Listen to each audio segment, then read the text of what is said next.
Hello everyone, welcome back in my YouTube channel आपका मैं। जैसे कि लास्ट क्लास में हमने क्लास 8th का लेसन 6 जिसका टाइटल है मेजर फॉर मेजर, उपाय के लिए उपाय, इस चैप्टर को पढ़ा और समझा। आज हम पढ़ने जा रहे हैं लेसन 7 जिसका टाइटल है वाटर वाटर एवरीवेयर, हर जगह पानी पानी। तो चलिए बिना टाइम वेस्ट किए इस लेसन को पढ़ना और समझना शुरू करते हैं। On a very heavy rainy day, बहुत तेज बारिश वाले दिन, जिस दिन बहुत तेज वर्षा हो रही थी, the headmaster of a village school discusses the causes and effects of floods with his students.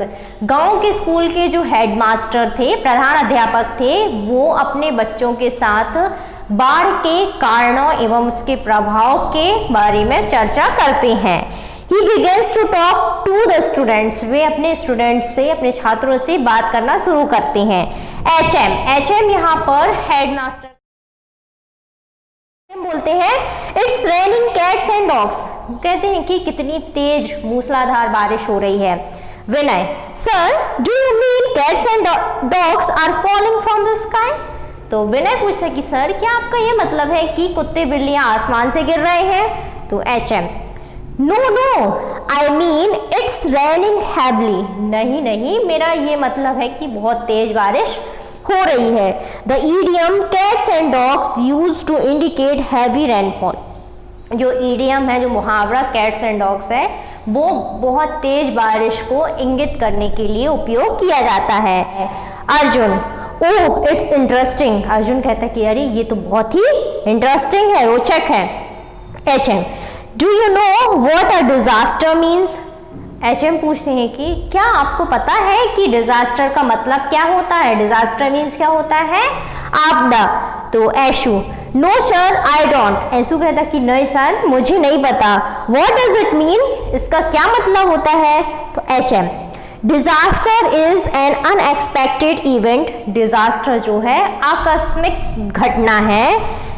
Such as an accident, जैसे कि कोई दुर्घटना, अ फ्लड और अ फायर, बाढ़ और आग। इट किल्स और injures a lot of people और causes a lot of damage property. इससे बहुत सारे लोग घायल हो जाते हैं, किसी की मृत्यु हो जाती है और किसी की सारी संपत्ति नष्ट हो जाती है। Sandeep, sir what causes floods? Sandeep पूछता है कि सर बाढ़ के क्या कारण होते हैं? तो HM कहती है floods are caused by heavy rains, bursting of dams और क्लाउड बर्स्ट। जो बाढ़ के मुख्य कारण होते हैं वो बहुत तेज बारिश होना और बांधों का फूटना। Abu, Does it mean they are caused by natural forces only? तो अबू कहता है कि क्या इसका यही मतलब है कि फ्लड जो है, बाढ़ जो है, प्राकृतिक प्रभाव के कारण ही होती है? तो HM, No, though floods are mostly caused by natural forces, we also play a role in causing them. No, नहीं, हालांकि जो फ्लड है, बाढ़ है, जो अधिकतर प्राकृतिक प्रभाव के कारण ही आती है, परंतु इसमें हम भी अपनी भूमिका निभाते हैं। तो महेंद्र, हाउ सर? महेंद्र पूछता है कि तो सर कैसे? तो HM, by deforestation, flood dam construction and breaches in embankments. By deforestation means वनों के कटाव, दोषपूर्ण बांध निर्माण और तटबंधों में उल्लंघन के कारण ही बाढ़ आती है। ऋचा, ब्रिजेस इन एम्बैंकमेंट्स, तटबंधों में उल्लंघन कैसे? So HM, yes, nowadays pressure of transport routes like railway near river banks causes breach in the embankments. हाँ, आजकल जो नदियों के किनारे रेलवे जैसे परिवहन मार्गों के दबाव के कारण ही क्या होता है, तटबंधों में उल्लंघन का कारण बनता है। It is also a cause of flood, यह भी बाढ़ का एक कारण है। Mahak, sir what are the effects of floods on us? तो महक पूछती कि सर हमारे ऊपर बाढ़ के क्या क्या प्रभाव पड़ते हैं? तो HM, there are several ill effects, इससे बहुत सारी बीमारियां होती हैं, such as destruction of life and property, जैसे कि जीवन और अपनी संपत्ति का विनाश। Epidemics can also occur after floods, और जो संक्रमण होता है, एपिडेमिक मीन्स क्या होता है, संक्रमण या महामारी, वो भी फ्लड के कारण, फ्लड के बाद मीन्स बाढ़ के बाद उत्पन्न होती हैं। तो Kapil, sir what are epidemics, तो कपिल पूछता है कि सर एपिडेमिक्स क्या है, महामारी या संक्रमण क्या है। तो HM, epidemics are infectious diseases which spread out over a large population by means of contaminated water, food and air. Epidemic जो है, संक्रमण जो है, वो फैलने वाली बीमारी है जो दूषित जल, भोजन और हवा के माध्यम से बहुत आबादी वाले क्षेत्र में फैलती हैं। So Bhavana, oh that's why we have cholera, malaria and diarrhoea after the rains every year.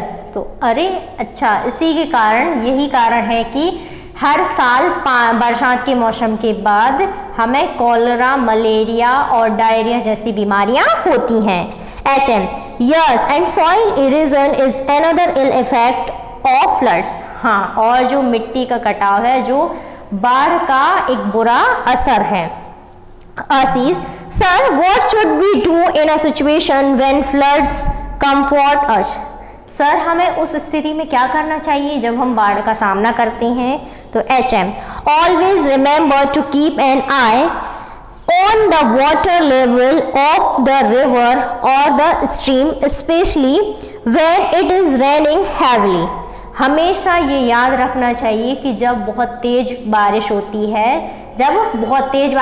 है, उस समय हमें पानी के स्तर पर अधिकतर ध्यान देना चाहिए कि पानी का स्तर बढ़ा तो नहीं है, चाहे वो नदी हो या झरना हो। Vijendra, can we go near the river to see the water level. Vijendra पूछता है कि सर क्या हम नदी के पास पानी के स्तर को देखने के लिए जा सकते हैं।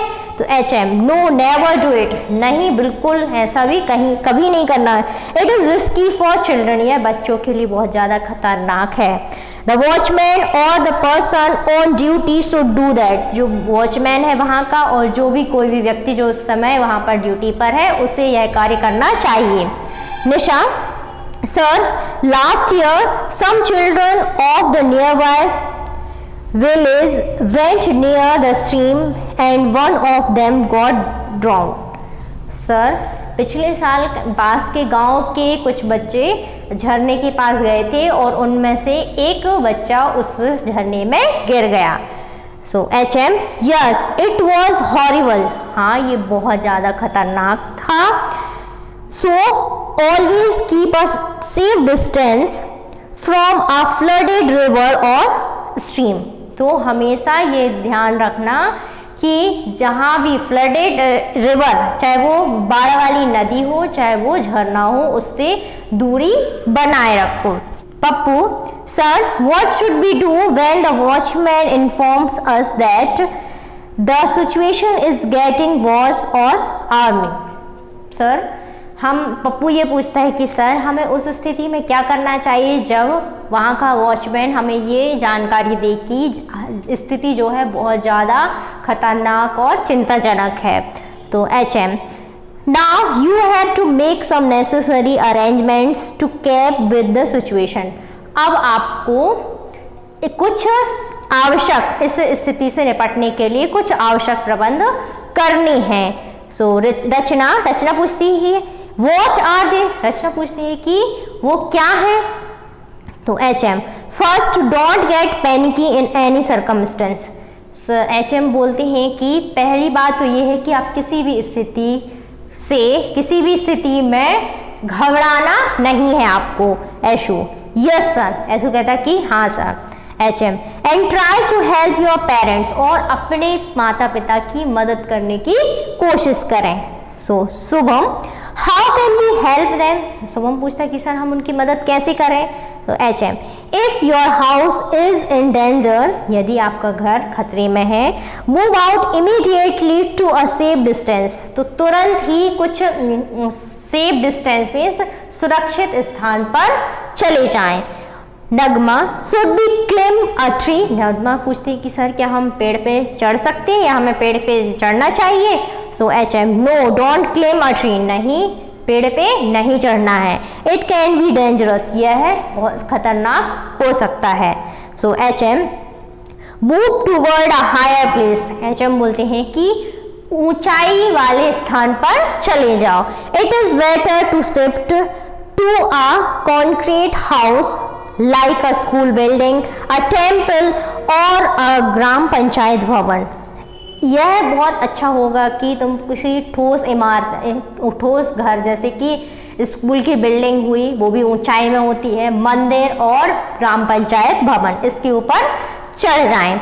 भावना how can we save our cattle sir हम अपने मवेशियों को, अपने जानवरों को कैसे सेव कर सकते हैं। HM free all of them, उन सभी को स्वतंत्र छोड़ दो। And try to take them to a safer place, और उन्हें खुद ही सुरक्षित स्थान पर जाने की कोशिश करने दो। Abu what else should be do, Abu पूछता है कि अब हमें और क्या करना चाहिए। तो headmaster take some eatables, clothes, a torch और candles, match boxes and other essential items and leave your house for a safer place। अपने साथ कुछ खाने की वस्तुएं या खाने की कोई भी चीज़ हो, और कपड़े, टॉर्च, कैंडल, मैच बॉक्स और कुछ आवश्यक सामग्री अपने साथ ले जाएं और किसी सुरक्षित स्थान पर चले जाएं। Mahak yes sir what should be do after the flood. जी सर, अब हमें बाढ़ के बाद क्या करना चाहिए। तो HM try to clean and disinfect your house and surroundings as early as possible. जितनी भी जल्दी हो सके आप अपने आसपास और अपने घर को साफ सुथरा और कीटाणु रहित करें। ऑलवेज रिमेंबर, हमेशा याद रखें, prevention is better than cure, रोकथाम इलाज से बेहतर होता है। ठीक है, अब Nisha how to disinfect our houses sir हम अपने घर को कैसे कीटाणु रहित करें।